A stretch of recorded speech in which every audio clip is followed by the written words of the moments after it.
Buenas noches, bienvenidos a nuestra sesión mensual de la Asociación Mexicana de Endoscopía Gastrointestinal y a continuación le cedo la palabra al presidente, el doctor Ángel Andrés Reyes Dorantes. Doctor Zamorano, muchísimas gracias. Pues, estimados socios, estimados visitantes que nos entran a nuestra página de internet, bienvenidos a la sesión. Es para mí un gran gusto trabajar con un equipo de profesionales muy estimados y muy competentes. Así es que creo que vamos a aprovechar muy bien esta sesión que se ha preparado con mucho cariño para ustedes. Y quiero dejar la palabra al doctor Guido Grajales para que haga la presentación formal de la sesión. Muchas gracias, doctor Reyes.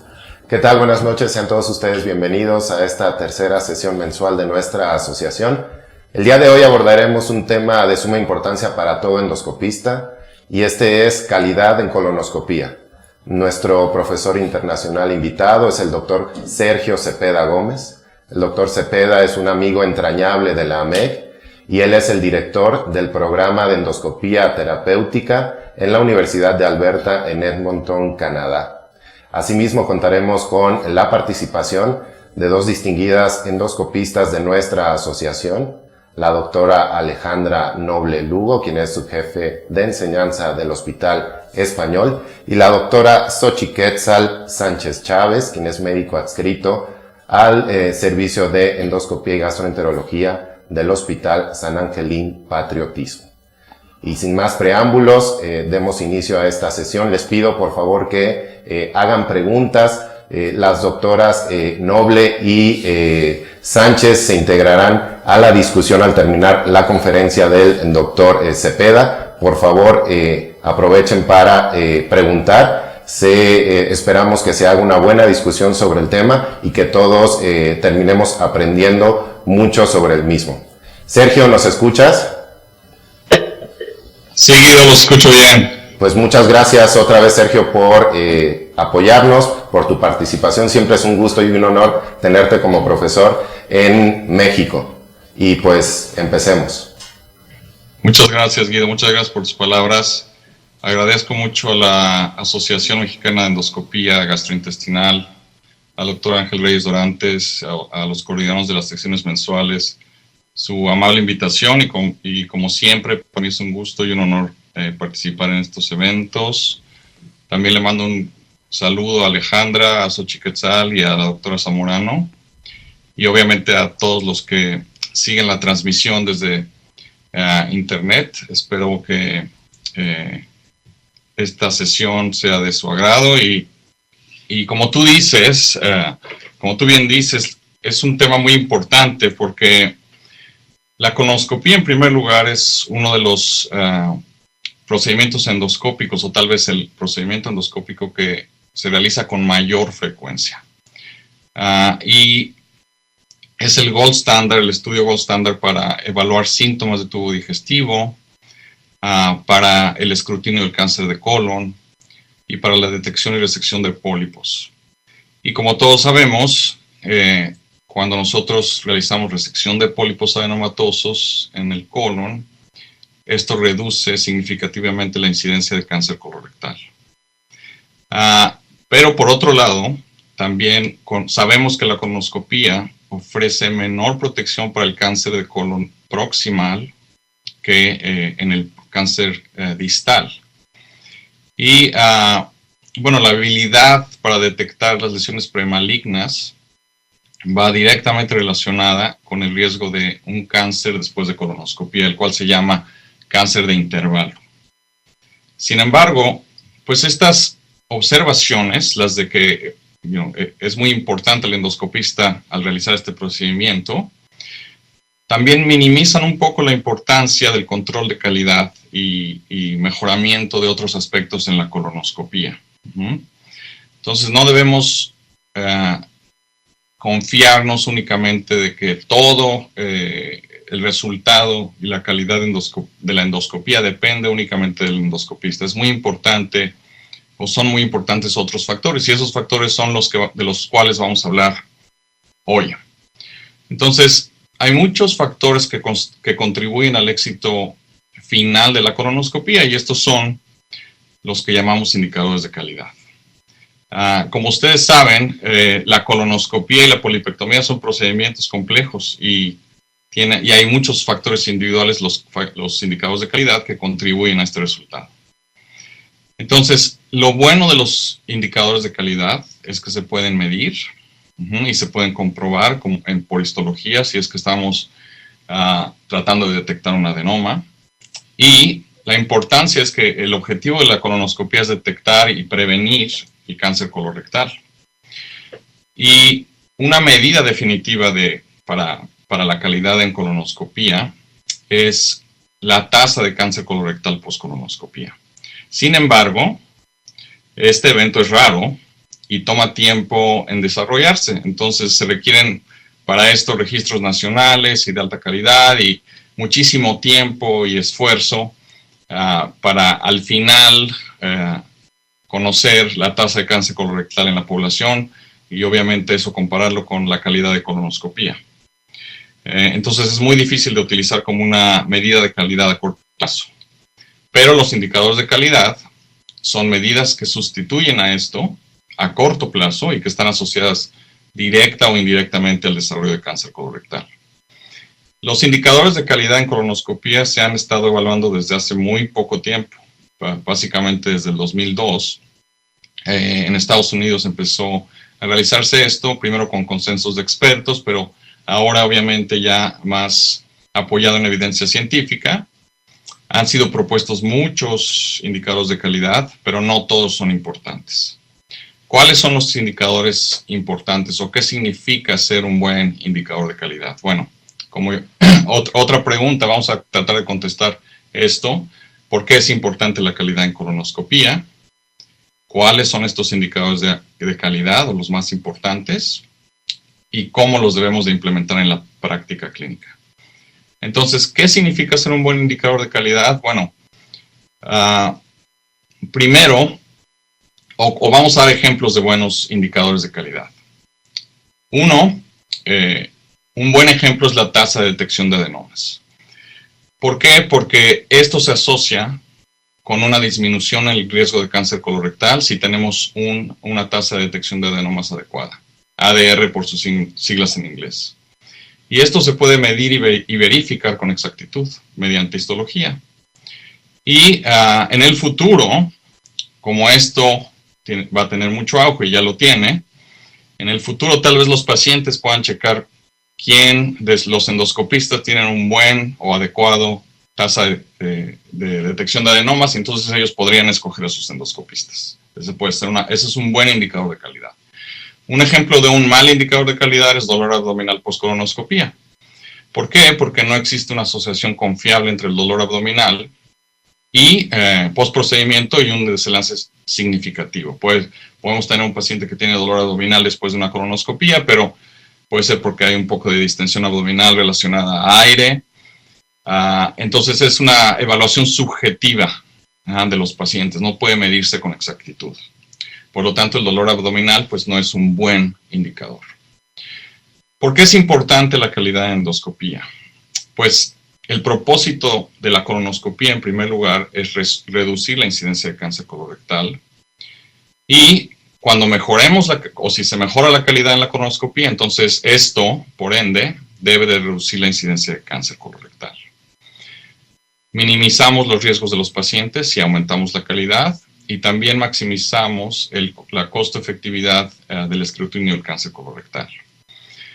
Sin embargo, bueno, obviamente tener una adherencia al 100% a todos los indicadores de calidad no es realista. ¿Por qué? Porque uno puede ser excelente endoscopista, pero nadie tiene una tasa de intubación del ciego del 100%.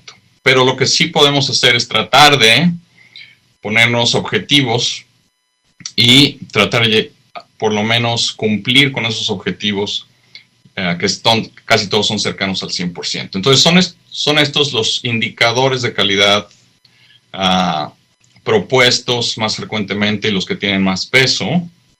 Aquí se los presento. Uno es obviamente la preparación del colon y también con los objetivos de cada uno. La preparación del colon, la tasa de intubación del ciego que debe ser mayor al 90%, idealmente del 95 o más por ciento, la tasa de detección de adenomas que se ha propuesto que sea mayor al 20% en mujeres y mayor al 30% en hombres. Una técnica de polipectomía adecuada, por lo menos en el 80% de los casos. También una tasa de complicaciones baja. Todavía no está bien definido la cifra exacta, pero obviamente una tasa de complicaciones baja, una experiencia satisfactoria del paciente postprocedimiento. Y obviamente al terminar una colonoscopía siempre tenemos que dar recomendaciones sobre la vigilancia de acuerdo a los hallazgos que hayamos tenido en la colonoscopía. Entonces eso también es importante y obviamente nos tenemos que apegar a las guías recomendadas para vigilancia. Otros indicadores de calidad propuestos y que tienen mucha importancia son la documentación de que el paciente dio consentimiento informado para la realización del estudio. Y obviamente cuando nosotros pedimos un consentimiento de un paciente, tenemos que obviamente hablar con el paciente de los beneficios y de los riesgos que la colonoscopía tiene, y después de esto, de que el paciente tenga toda la información, nos tiene que dar o no el consentimiento, y eso lo tenemos que documentar. Y documentar también la indicación del estudio. Eso también es importante, ya veremos por qué. Y documentar el tiempo de retirada, que como ustedes saben, mínimo tiene que ser 6 minutos para incrementar, porque eso se asocia directamente a la tasa de detección de adenomas. Entonces, ¿por qué? La idea es de que documentemos la indicación del estudio en más del 80% de los casos. Tenemos que, obviamente, documentar si el paciente ha tenido una colonoscopia previa, cuándo fue, si es que la hubo, los hallazgos, en especial si hubo pólipos, el número de pólipos, el tamaño de los pólipos y la histología final. Y en base a esta información, podemos determinar cuándo estará indicada la siguiente colonoscopía, de acuerdo a las guías de vigilancia. Ahí está mal escrito eso, es de vigilancia de cáncer colorectal, porque si tuvo una colonoscopia previa el paciente ya no sería escrutinio.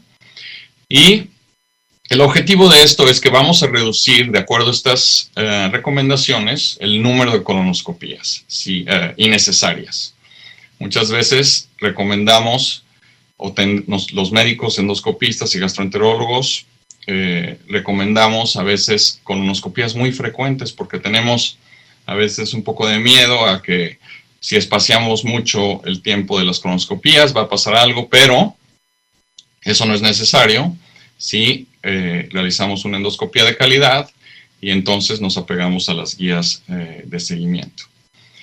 Entonces, otro indicador de calidad es la preparación del colon. Una mala preparación del colon está asociada a un mayor tiempo de procedimiento y un menor éxito también para la identificación del ciego y de otras lesiones. No existe definición universal de preparación adecuada, pero existen varias escalas o clasificaciones que nos ayudan a saber si un paciente tiene una buena preparación o no, pero en general, si nosotros tenemos la confianza de decir que podemos identificar lesiones mayores a 5 milímetros en una colonoscopía, podemos decir que probablemente la preparación es adecuada. Como les decía, hay diferentes clasificaciones. Una es la de Boston, hay una clasificación de Ottawa, y tratar de siempre documentar la preparación del paciente. Aquí les presento ejemplos de algunos tipos de preparación. Como ustedes pueden ver, en el recuadro A, tenemos una excelente preparación del colon. De acuerdo a la clasificación de Boston, le podemos dar un grado 3. Y así va en el recuadro B. Podemos ver que no es una preparación excelente, pero hay un poco de líquido que se puede aspirar y podemos hacer algo para incrementar la visibilidad, pero ya C y D son preparaciones subóptimas y entonces eso lo tenemos que documentar porque va directamente asociado a la calidad y el éxito del procedimiento. Y se puede dividir también y darle una calificación a esta preparación por segmentos. Y de acuerdo a la clasificación de Boston, lo ideal es tener una calificación mayor a 9 o mayor a 2 por cada segmento del colon, con un score total por lo menos de 6 o igual a 6. Entonces, de esa forma nosotros podemos darnos una buena idea, o quien lea nuestro reporte de colonoscopía es si el paciente tuvo una buena preparación o no. Y la importancia de esto, como ya les decía, es que una preparación buena incrementa también la tasa de detección de adenomas, como ya se ha demostrado previamente. Podemos ver que con pacientes que tienen una adecuada preparación, la tasa de detección de adenomas es mayor. Y también la preparación que nosotros más utilizamos y que se ha demostrado ser superior es la preparación, lo que nosotros llamamos split o dividida. Los pacientes toman 2 litros de polietilenglicol en la tarde y otros 2 litros en la madrugada del estudio. Y si tenemos una mala preparación en el colon, entonces aquí la recomendación es tratar de realizar una nueva colonoscopía en menos de un año. Porque si dejamos pasar más tiempo, entonces no estamos seguros de lo que el paciente haya tenido, obviamente, y si tiene una lesión avanzada, eso puede evolucionar rápidamente.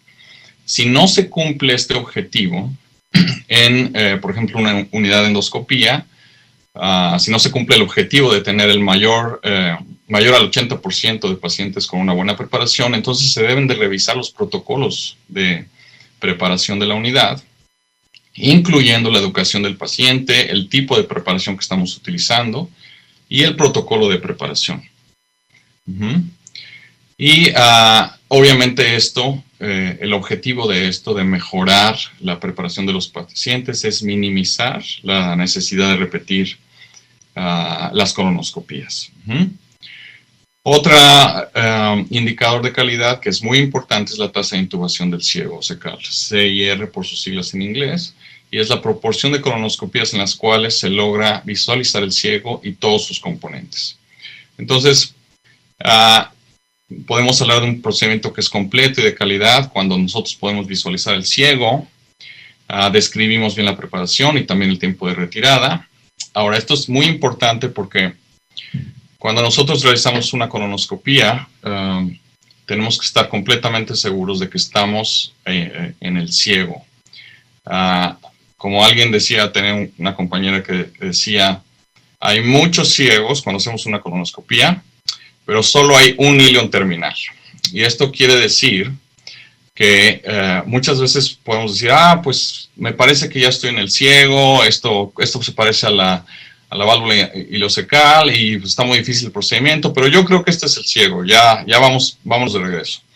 Eso no es aceptable, tenemos que estar completamente seguros de que estamos en el ciego y la recomendación es que tomemos una foto del orificio apendicular y de la válvula ileocecal y documentar obviamente esto, siempre tener fotodocumentación porque en el futuro si hay algún problema nosotros podemos demostrar que estuvimos realmente en el ciego o en el ilion terminal y tomar una foto del ilion terminal si es que anulamos el ilion terminal para demostrarlo. Entonces, esto es muy importante. El mínimo aceptable es 90% de los procedimientos tienen que ser exitosos para llegar al ciego, y lo ideal es 95% o más.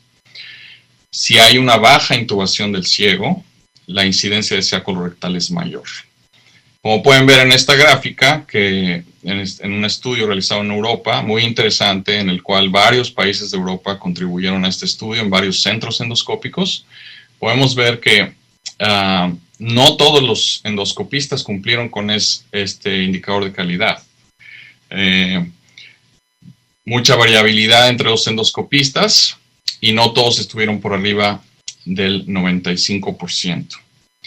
Estos estudios, y como vamos a ver más adelante, estudios de intubación del ciego y de detección de adenomas, son muy interesantes porque incluyen a muchos endoscopistas y hay cierta variabilidad en los resultados. Y en un momento más voy a decirles por qué es muy importante.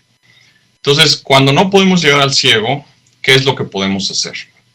Bueno, hay varias opciones, pero las que se han demostrado más útiles en la literatura son, por ejemplo, intentar intercambio de agua, la colonoscopía con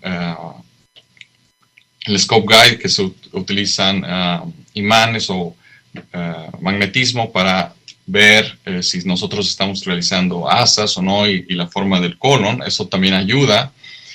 En casos muy difíciles podemos utilizar la enteroscopía asistida por balones.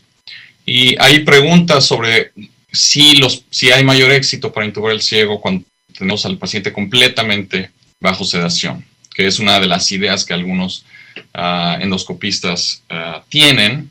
Sin embargo, esto ya se demostró que no es cierto. En un estudio realizado también en Europa con más de 12.500 colonoscopías, la variabilidad de la sedación fue desde el 10 hasta el 89% de pacientes que tuvieron una colonoscopía sin sedación, pero la tasa de intubación del ciego fue muy alta, lo cual quiere decir que la sedación no es tan importante. Lo importante en general es la técnica endoscópica. Entonces la sedación no nos va a incrementar el éxito de la colonoscopía.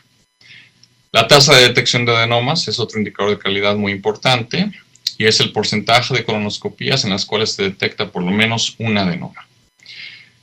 Esto es muy importante porque a pesar de que el riesgo de cáncer colorectal es bajo en la población general, en personas mayores de 60 años la prevalencia de adenomas o incidencia es del 50% hasta el 50%. Y la tasa de detección de adenomas es inversamente proporcional al riesgo de cáncer colorectal post-colonoscopía. Como les decía, se ha propuesto que sea mayor del 20% en mujeres, mayor del 30% en hombres, y en este estudio publicado en el New England Journal of Medicine podemos ver que la tasa de detección de adenomas mayor al 20% se asoció con un menor riesgo de cáncer colorectal de intervalo. También en estudios subsecuentes se ha demostrado que una tasa de detección de adenomas menor al 10% aumenta el riesgo 10 veces más de un cáncer de intervalo cuando lo comparamos con una tasa de detección de mayor al 20%. Y el riesgo de cáncer colorectal disminuye 3% por cada incremento del 1% de la tasa de detección de adenomas. Aquí tenemos en el mismo estudio que les comentaba de europeo, en el que se incluyeron varios países y varios endoscopistas, también hay una gran diferencia entre la tasa de detección de adenomas entre múltiples endoscopistas. Este estudio en particular incluyó un gran número de endoscopistas en diversos centros de atención, lo cual muy probablemente refleja la realidad que vivimos actualmente. Y es muy importante porque, como les voy a presentar a continuación, podemos ver que hay muchas formas de tratar de incrementar la tasa de detección de adenomas, pero al final probablemente lo más importante sea la técnica endoscópica. Se han utilizado mucha tecnología, incluyendo cromoendoscopía virtual, intercambio de agua. Ustedes conocen también el sistema FUSE, que es la endoscopía de amplia visión o de 360 grados, los anillos endoscópicos, el EndoCoff y la cromoendoscopía digital.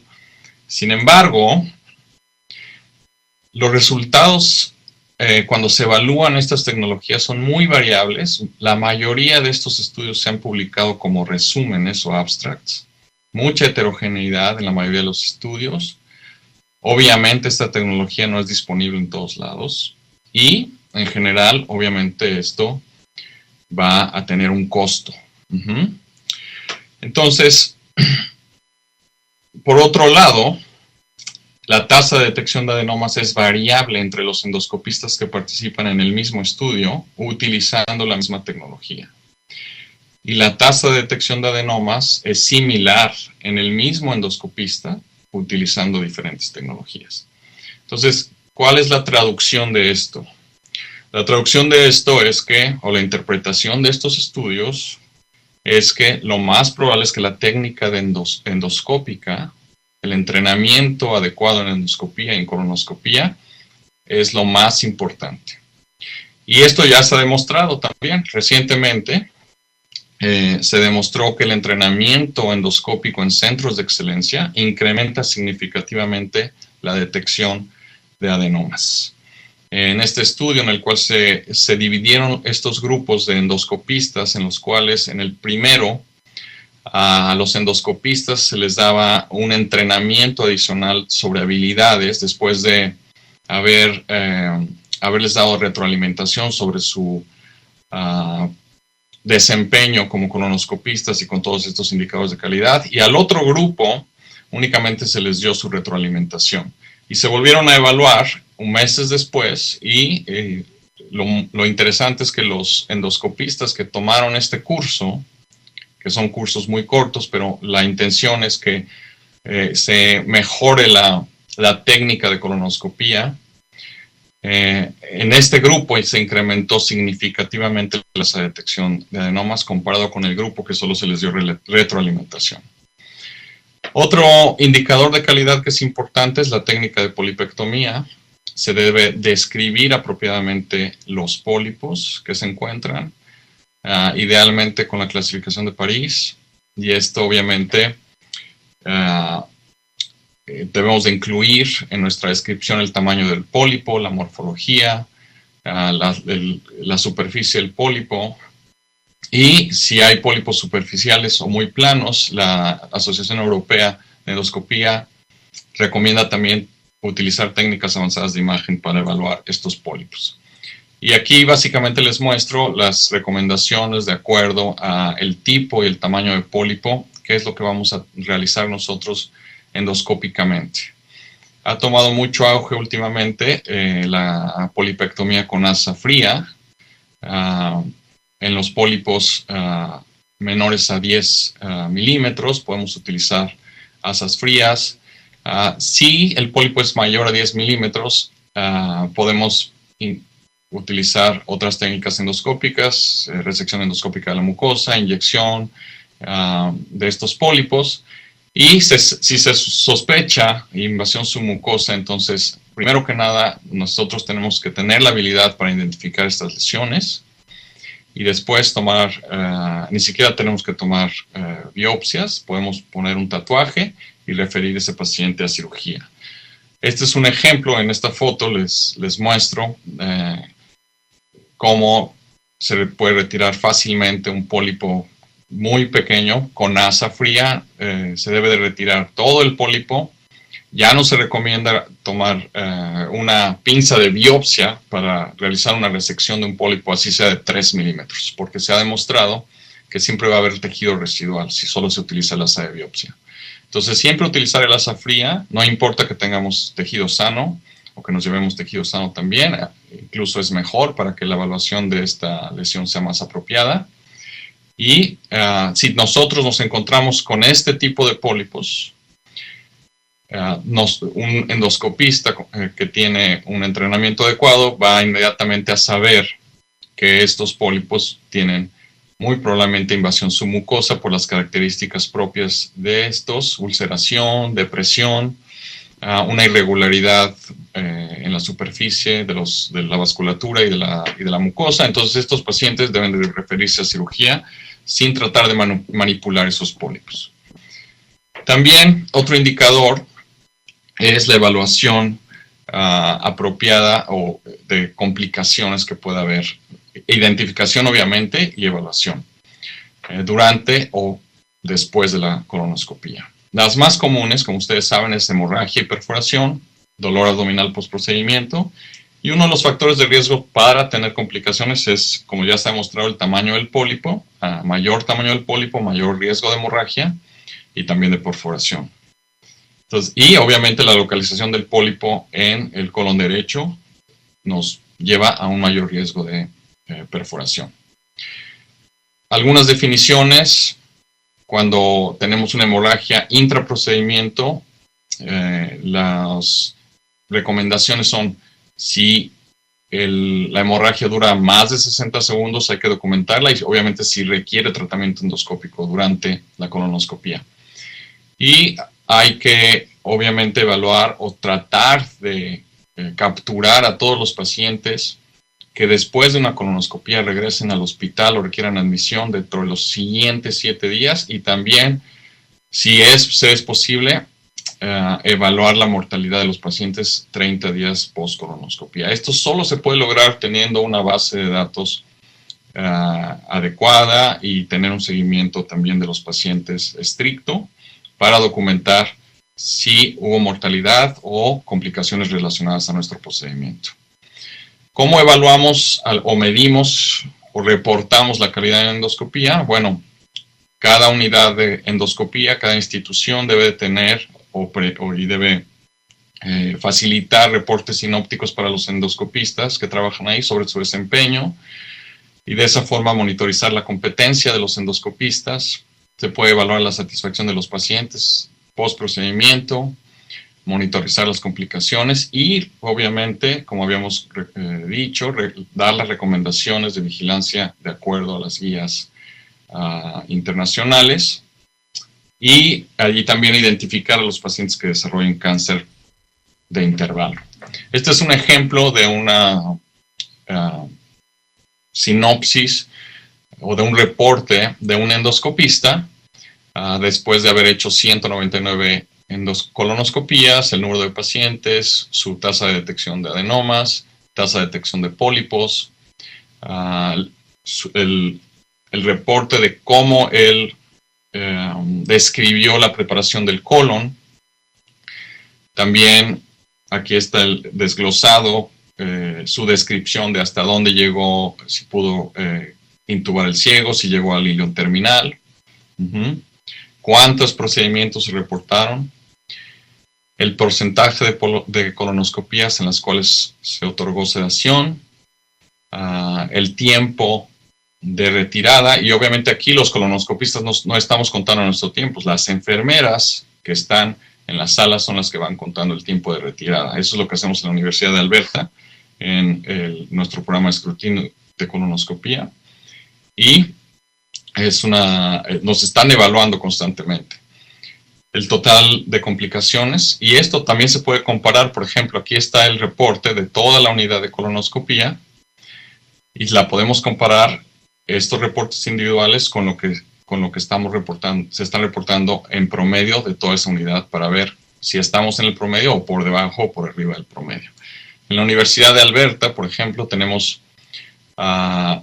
cuando dictamos nuestro procedimiento, tenemos estos recordatorios en cada sala de endoscopía, en las cuales nosotros podemos ver todo lo que tenemos que describir y dictar para el SCOPE Program, que es el programa de escrutinio en la Universidad de Alberta para cáncer colorectal.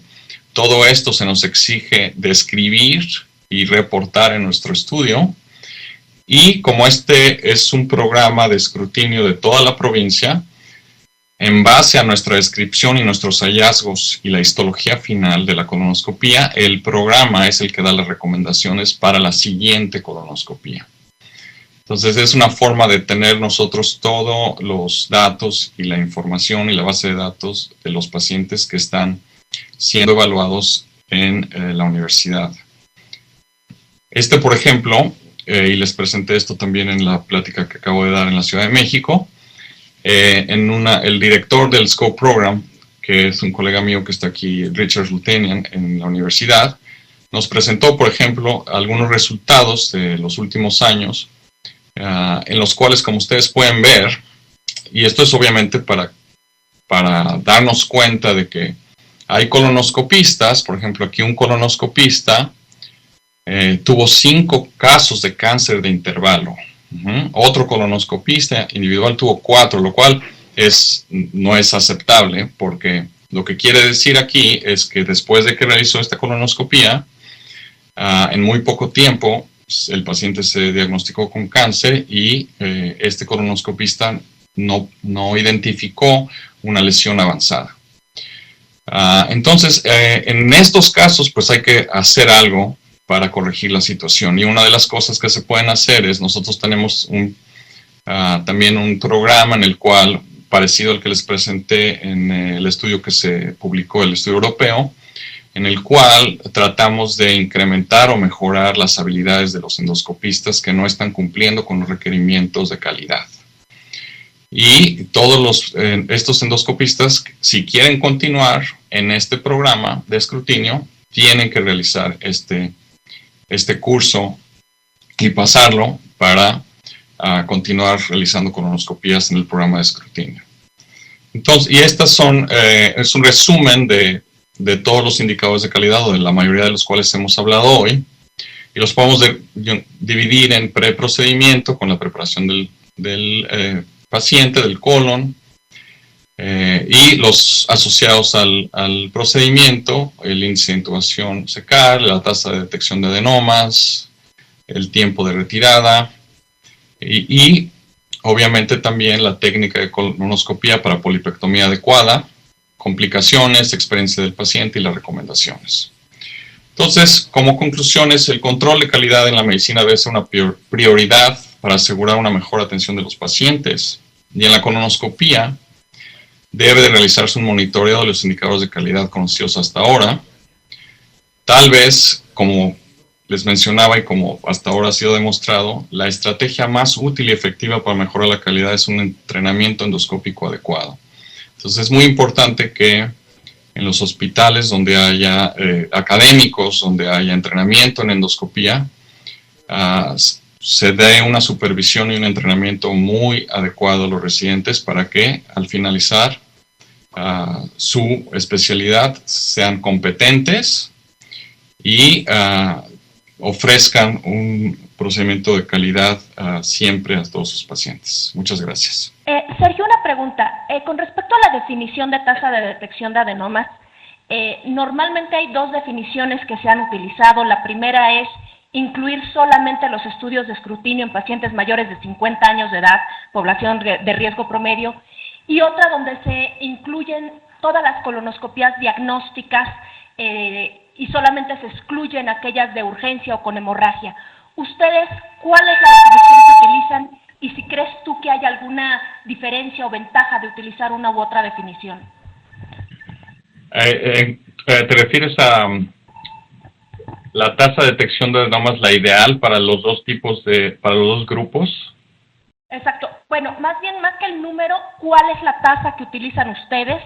Y si crees que hay una ventaja en utilizar una definición o la otra, es decir, incluir solo los estudios de escrutinio o incluir todos los estudios diagnósticos. Sí, claro, Alejandra, es muy buena pregunta. Cuando realizamos aquí en la universidad, los pacientes que van al programa de escrutinio que se llama SCOPE Program, son pacientes que ya tienen un antecedente de, por ejemplo, historia de pólipos, historia familiar de pólipos. La mayoría son pacientes de 50 a 75 años que han tenido un estudio FIT positivo. Entonces, son pacientes que tienen un riesgo mayor a tener un adenoma presente. Entonces, la tasa de adenoma adecuada en esos pacientes va a ser mayor a la de los pacientes que solo van a una colonoscopía de escrutinio sin factores de riesgo. Y esa es de la cual hablaba, que es 20% es la sugerida en mujeres y en hombres mayor al 30% o igual al 30%. Ya en un grupo de mayor riesgo como el que te acabo de describir, la tasa de adenoma, de detección de adenoma debe de ser superior. En promedio aquí en la Universidad de Alberta está entre 35 y 45%, lo cual es bueno, pero estos pacientes son de mayor riesgo. Creo que todavía no hay una recomendación sobre ese grupo en particular. Pero para el grupo de bajo riesgo es 20 y 30%. Ok, gracias, Sergio. Hola, Sergio, buenas noches. Muchísimas gracias, excelente ponencia. Y bueno, nosotros como endoscopistas sabemos que tenemos que estar practicando para no perder lo que es, pues, este índice, ¿no? Esa tasa de detección de adenomas. ¿Cuántos estudios tú recomiendas que hagamos como endoscopistas de manera anual para que podamos tener un estudio de calidad? Sí, muy buena pregunta. También las recomendaciones son, durante el entrenamiento para colonoscopía o de los endoscopistas durante la especialidad, hay quienes recomiendan más de 250 colonoscopías, de 250 a 300 durante el entrenamiento. Y para mantener la competencia, cuando uno ya terminó su especialidad, es de 150 a 200. Sin embargo, no es lo único que tenemos que tomar en cuenta. Esas son solo recomendaciones, pero si tenemos, por ejemplo, si hacemos 150 o 200 colonoscopías, pero no las estamos haciendo con la técnica adecuada, no sirve de mucho hacer muchísimos estudios. Los colonoscopistas debemos saber qué hacer cada vez que tenemos dificultades para llegar al ciego, para pasar al siguiente segmento, cuándo cambiar la posición del paciente, cuándo realizar presión abdominal, saber que idealmente tenemos que utilizar CO2 o otras técnicas como intercambio de agua, saber obviamente recortarse muy frecuentemente y cómo recortarse en el colon. Todas esas técnicas o habilidades no se adquieren solamente con el número de endoscopías que estamos haciendo, solo se adquieren con un entrenamiento adecuado. Si tenemos un supervisor, un endoscopista que nos está llevando de la mano y está transmitiéndonos todas esas enseñanzas, es cuando podemos entrenar a alguien y que pueda ser competente. Y ya después sí es importante también el número, pero todas esas otras particularidades son muy, muy importantes también para mantener la competencia. Ahorita las sociedades se fijan en los números, pero en un futuro también se va a tomar en cuenta la detección de adenomas, la intubación cecal, todo eso para definir si alguien o no es competente. Ok, gracias. Sergio, otra pregunta, te voy a tratar de sintetizar porque hay varias preguntas con respecto a la técnica de la colonoscopía. ¿Qué recomendarías para los endoscopistas en formación? Ya mencionabas ahorita algunas, pero ¿hay alguna maniobra que sea de más utilidad? Por ejemplo, cambios de posición en el paciente. ¿En qué casos recomiendas que se haga la colonoscopía, en la inserción del colonoscopio asistida por agua, técnica de inmersión, técnica de intercambio de agua? También preguntan aquí si recomiendas de manera rutinaria hacer retrovisión en el ciego, la doble revisión del colon derecho. Sí, claro que sí. La doble visión del colon derecho en algunos estudios ha demostrado incrementar la tasa de detección de adenomas. También es recomendable hacer una retroflexión en el ciego. Pero, de nuevo, para hacer una retroflexión en el ciego, de preferencia tener el colonoscopio pediátrico, no el de adulto, porque es más fácil y menor riesgo de alguna complicación. Y hablando de las otras preguntas, siempre, les voy a decir lo que hacemos aquí. Casi siempre realizamos las colonoscopías con el colonoscopio pediátrico. Eso es el estándar, porque es un colonoscopio que se maniobra muy fácilmente y para realizar polipectomías también, en general, podemos tener una posición adecuada. Ahora, cada vez que nosotros vamos a hacer una colonoscopía, tenemos que ver todo el contexto del paciente. Si es un paciente en el cual creemos que la colonoscopía va a ser difícil, llámese un paciente con acromegalia, un paciente superobeso o un paciente que sabemos que alguien tuvo mucha dificultad en el pasado al realizar una colonoscopía, o por ejemplo alguien que ha tenido múltiples cirugías abdominales o pélvicas, bueno, ya estamos anticipando que esta colonoscopía va a ser difícil. Entonces, en esos casos, yo, por ejemplo, casi siempre empiezo con el colon para adultos y con CO2. Aquí tenemos CO2 en todas las salas, entonces CO2, colonoscopio adulto, o a veces combinación de bajo CO2 y un poco de infusión con agua. No hago muchos cambios de posición a menos que ya esté en el ángulo esplénico o en el transverso. Pongo a los pacientes boca arriba y después cuando pase el colon derecho, pongo a los pacientes de nuevo del lado izquierdo. O a veces hay quienes recomiendan poner al paciente boca arriba o en posición supina para evaluar o avanzar mejor por el ángulo sigmoides. Entonces, todos esos factores nosotros tenemos que tomarlos en cuenta antes de realizar la colonoscopía. Decidir qué tipo de colonoscopio vamos a usar. Si anticipamos que va a ser una colonoscopia difícil, bueno, pues a lo mejor utilizar solo intercambio de agua o CO2 en lo más bajo. Tratar de, obviamente, recortarnos cada vez que podamos. Realizar presión abdominal en los puntos específicos de acuerdo al sitio donde estemos, y para eso también tenemos que tener un buen ayudante, una buena enfermera. Entonces, todos esos factores son importantes para el éxito final de una colonoscopia. No solo es una recomendación nos va a sacar el problema. Creo que un endoscopista, cuando ya tiene experiencia y ha tenido un buen entrenamiento, puede saber utilizar todo este menú de opciones para que al final la colonoscopia sea un éxito. Pero todas esas opciones que mencionaste son válidas dependiendo de lo que nos encontremos cuando realicemos el estudio. Bueno, en la audiencia hay múltiples felicitaciones por la excelente ponencia.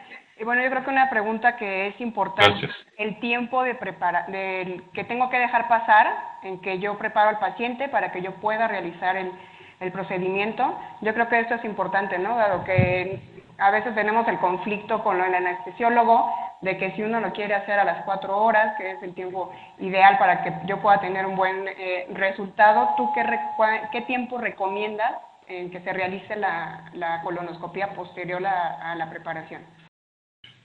Sí, claro. Nosotros hacemos, y seguramente en México también ya se hace en todos lados, la preparación dividida.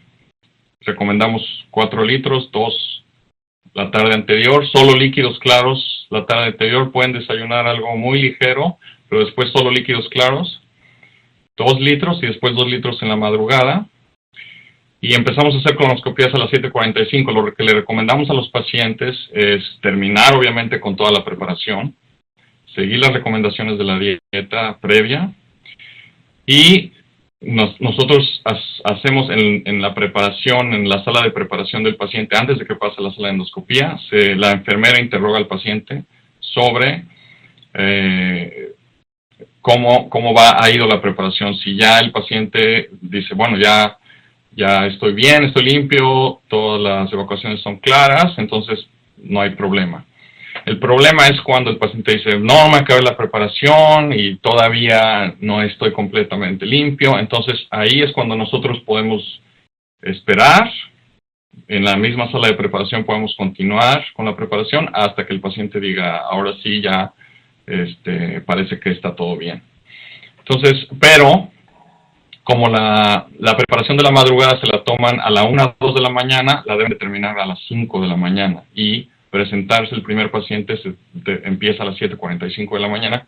Entonces esas 2, 3 horas yo creo que es suficiente para ya poder realizar la colonoscopia si el paciente no tuvo ningún problema en general. Hay algunos pacientes que son más difíciles de preparar, y en esos pacientes, cuando anticipamos que la preparación va a ser más difícil o va a costar más, para evitar citar al paciente otra vez, a veces les recomendamos 2 días de líquidos claros y 6 litros de preparación. 2 litros, por ejemplo, si se va a hacer la colonoscopia el miércoles, 2 litros el lunes y 4 litros, bueno, 2 litros en la tarde del martes y 2 litros en la madrugada del miércoles. Para anticipar, para evitar que el paciente llegue y que no podamos realizar la colonoscopia porque la preparación no fue adecuada. Entonces también eso se puede realizar. Sergio, una pregunta más. ¿Cómo evalúan ustedes la satisfacción del paciente? Sé que lo hacen a través de encuestas, habían comentado, pero la encuesta se hace inmediatamente al terminar el estudio, todavía estando en la unidad de endoscopia el paciente, se las mandan por correo para que el paciente pueda evaluar incluso la atención, la resolución de las dudas. ¿En qué momento las aplican? Sí, Alejandra. Hay 2 tipos. En el programa de escrutinio, sí le llaman al paciente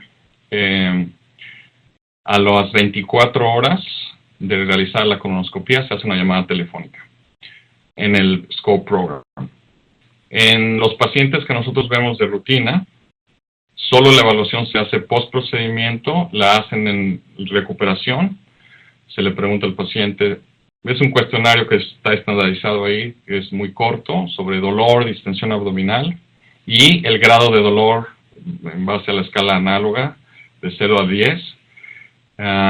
Pero no, en este tipo de pacientes no se les llama ya después a las 24 horas. Entonces ahí sí no hay forma de realizar un seguimiento a largo plazo. Solo en los pacientes que están en el programa especial de escrutinio sí se les hace un seguimiento más largo. Lo que hacemos los colonoscopistas que no estamos en ese programa o cuando no hacemos colonoscopías para ese programa es solo la evaluación post-procedimiento. Los pacientes se quedan por lo menos 1 hora después de la colonoscopía. Si ya no tienen ningún síntoma, si ya no tienen ningún problema, se pueden ir de alta, pero se documenta siempre si tuvieron o no dolor, distensión, inmediatamente después.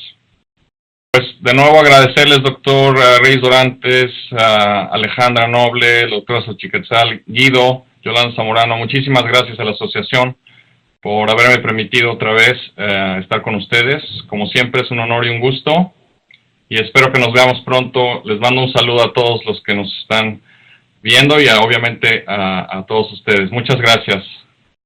Los socios, su amable asistencia virtual, y para comentarles que hubo 186 asistentes y de varios países: El Salvador, Ecuador, Costa Rica, Colombia y de nuestro profesor invitado, Canadá. Y es importante hacer un recordatorio de todos estos anuncios de nuestra asociación. El curso en línea de asistente en endoscopía en aparato digestivo empieza el 9 de marzo y ya está disponible en línea el EndoCollege, entonces están cordialmente invitados. Nuestro programa líder el 15 y 14 de marzo con la casa sede de la MEG, el Instituto Nacional de Cancerología, con el título de Diagnóstico Avanzado de Lesiones Premalignas de Tubo Digestivo. Y pues nuevamente reforzamos la invitación a seguir en nuestro programa de sesiones en línea AMEG, y la dinámica, la recordamos que hay que actualizar continuamente el registro, contestar las preguntas de preevaluación, iniciar la sesión y al terminar la sesión contestar las 6 preguntas postevaluación. Todo ese proceso es de suma importancia, ya que por lo menos la asistencia a 7 sesiones de aquí al mes de agosto se obtendrá tu constancia con un valor de 8 puntos para la recertificación del Consejo Mexicano de Gastroenterología. Nuevamente, nuestra próxima sesión el 7 de marzo, que es el título Videocápsula endoscópica en hemorragia de intestino delgado. Por favor, consulta nuestro programa de todos los eventos en la página web y descarga nuestra aplicación de la MEG. Muy buenas noches.